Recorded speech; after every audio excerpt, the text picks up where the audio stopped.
Irmãos,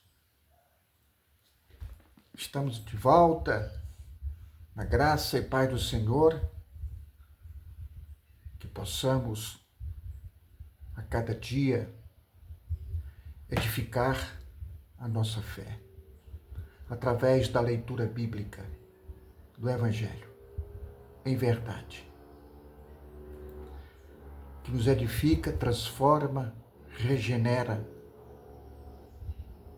Portanto, é preciso, há uma necessidade desta leitura, uma alimentação espiritual. Hoje vamos falar da necessidade de nos fortalecer, de receber a palavra de Deus, como também no entendimento de receber Jesus Cristo em nosso coração.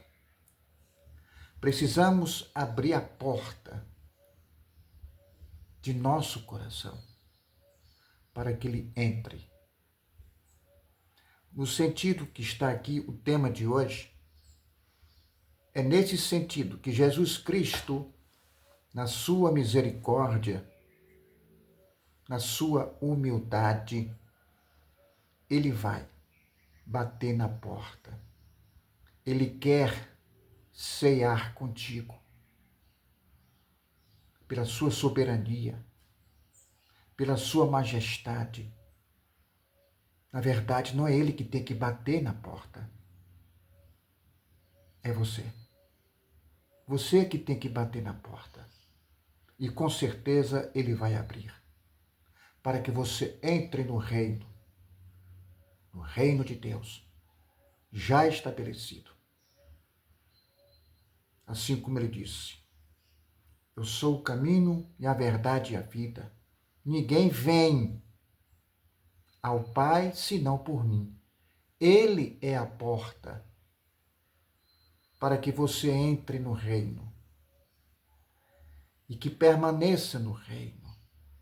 Alguns têm o entendimento de que pela porta ele entra, Jesus Cristo, e saia. Mas saia para dar frutos, bons frutos, mas permanece no reino, pela oração, pela meditação da palavra de Deus, do qual ouvimos e guardamos e seremos bem-aventurados. O tema de hoje que eu escolhi, eis que estou à porta e bato. A princípio se entende que é exatamente nessa condição dele chegar e bater a porta que você possa abrir e ele entrar. Como você é a morada, é o santuário do Espírito Santo, você não tem que abrir a porta, ele já está dentro de você. Ele está na sua vida. Se você é de Cristo, você tem o Espírito Santo na sua vida, a porta já foi aberta. Ele está dentro de nós. Vamos para as referências. Apocalipse, no capítulo 3, versículo 20. Vamos ler aqui. Eis que estou à porta e bato. Se alguém ouvir a minha voz e abrir a porta, entrarei em sua casa e cearei com ele e ele comigo. Ele falou isso não para os descrentes, mas para a igreja em Laodiceia.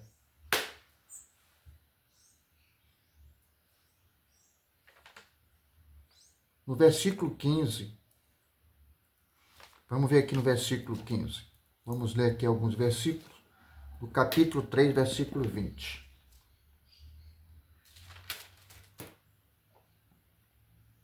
Conheço as suas obras, que nem és frio nem quente.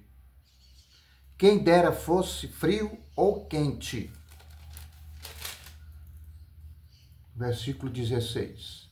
Assim, porque és morno, e nem és quente, nem frio, estou a ponto de vomitar-te da minha boca.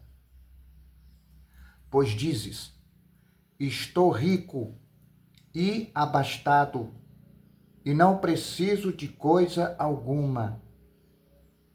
E nem sabes que tu és infeliz, sim, miserável, pobre, cego e nu.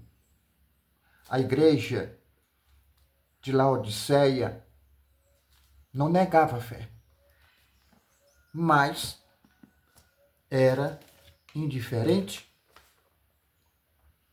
Como ele disse, conheço as tuas obras. Nem é frio, nem é quente. Então ele coloca as extremidades, o frio e o quente. Não viviam de forma transformada, uma aparência de piedade sem dependência real de Cristo. Como ele disse aqui no versículo 16 e 17, a ponto de vomitar-te, porque a água morna, ela provoca vômito. Pois dizes, estou rico e abastado, e não preciso de coisa alguma. Olha a soberba, uma igreja rica. Jesus estava aí excluído, do lado de fora, como ele está hoje. Com referência à igreja fundada por homens. Ele não está dentro, ele está lá fora te esperando. O chamado dirigido à igreja, ele fez esse chamado, pois ele está lá fora te chamando, irmão. Saia do sistema, saia deste cercado, saia da armadilha, porque ele quer comunhão, ele quer cear contigo. Ele não se conforta com uma fé superficial. Ele bate, ele confronta, mas convida. Ele está te convidando lá fora. Portanto, é preciso que possa abrir nossos olhos, os nossos ouvidos. Tem até um louvor. Abre os meus olhos que eu quero ver. Abre meus ouvidos que eu quero ouvir. Abre meu coração, quero sentir teu grande amor. Não sou bom de cantar não, mas eu vou me aperfeiçoar, tá? Tem uns mosquitinhos perturbando aqui, mas não vai atrapalhar.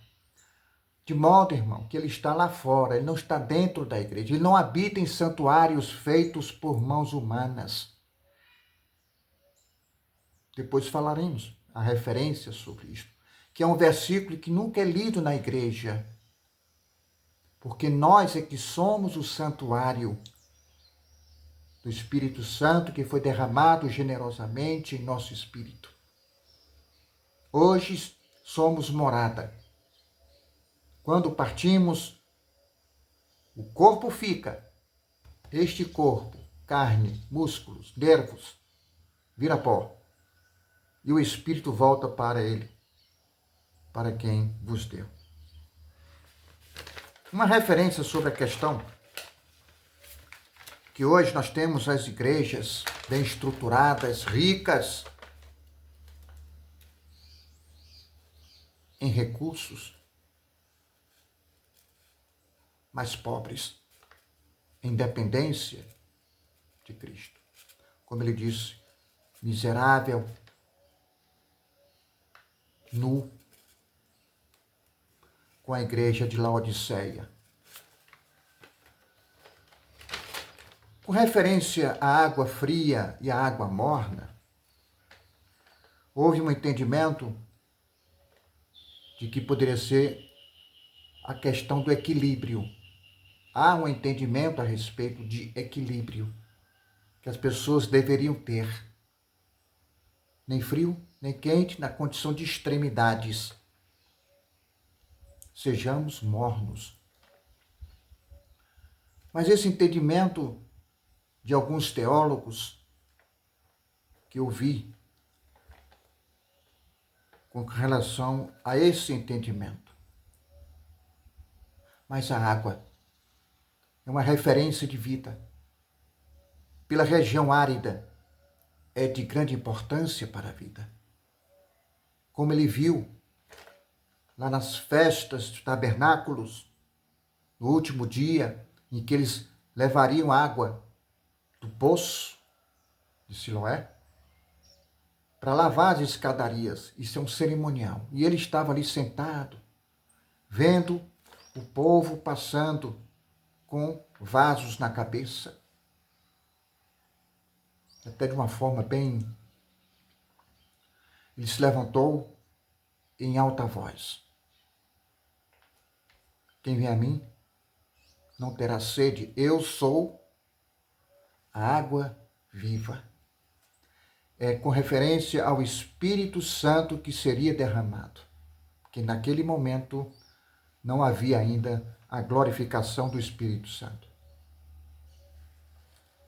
Então nós temos aqui, na verdade, na cidade de Hierápolis, uma cidade vizinha de Laodiceia, as fontes de águas térmicas, medicinais, então água quente. Já outra cidade, Colossos, a fonte de água vinha das montanhas, a água fria, cristalina. Já a água de Laodiceia, as suas fontes de água que abasteciam a cidade, vinham de longe, em tubos, então chegavam mornas e pouco potável. Então, em questão de água, temos essa referência de que a água pura, a água que limpa a nossa consciência, no lavar da palavra de Deus. As referências sobre a água vêm de limpar. A água não purifica. O que purificou foi o sangue de Cristo na cruz. Vamos aqui para Lucas, no capítulo 12. Lucas, um passeio para a gente finalizar no tema de hoje. No capítulo 12, versículo 36, 37.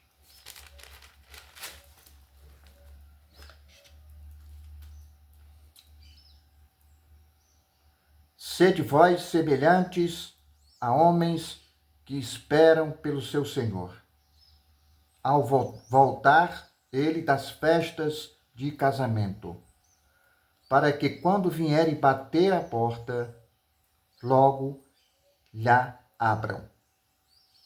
Bem-aventurados aqueles servos a quem o Senhor, quando vier, os encontre vigilantes. Em verdade vos afirmo que ele há de cingir-se, dar-lhes lugar à mesa e, aproximando-se, os servirá.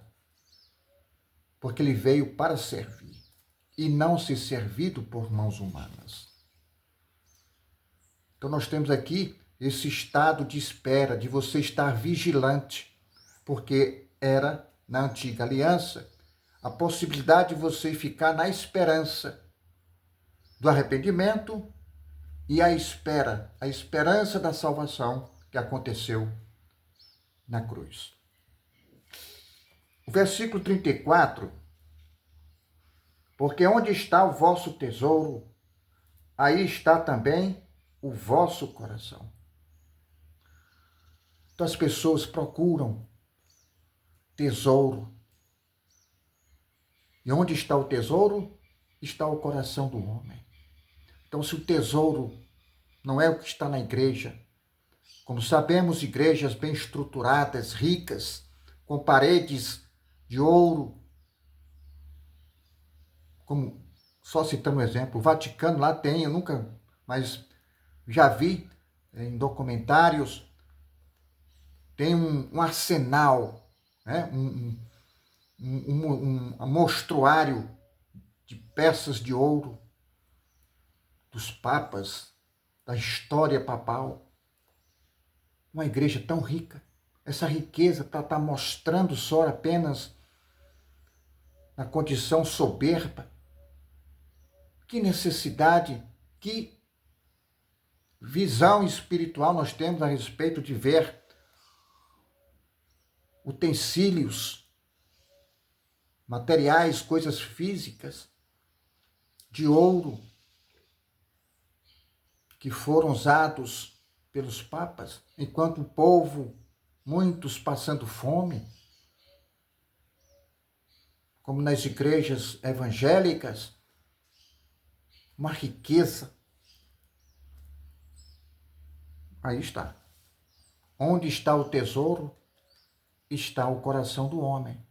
Então, se o seu tesouro é a fé que você tem em Cristo Jesus, na sua morte e ressurreição, e você crê no Deus vivo, não há mais necessidade de esperança, porque você já é glorificado, você recebeu esta graça da libertação, do ministério da morte, esta libertação, que muitas vezes as pessoas, estamos livres, estamos salvos, como se fosse apenas a condição de ir para o céu. Essa liberdade, irmão, foi da lei, daqueles que estavam debaixo da lei. Se livraram do escrito de dívida que era prejudicial, que condenava à morte. Esta é a salvação. Vamos aqui para João. No capítulo 14,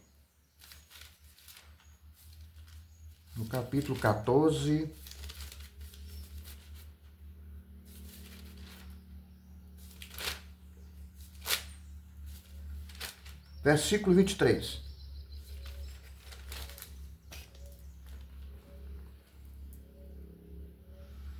Respondeu Jesus: se alguém me ama, guardará minha palavra, e meu Pai o amará. E viremos para ele, e faremos nele morada. Viremos para ele.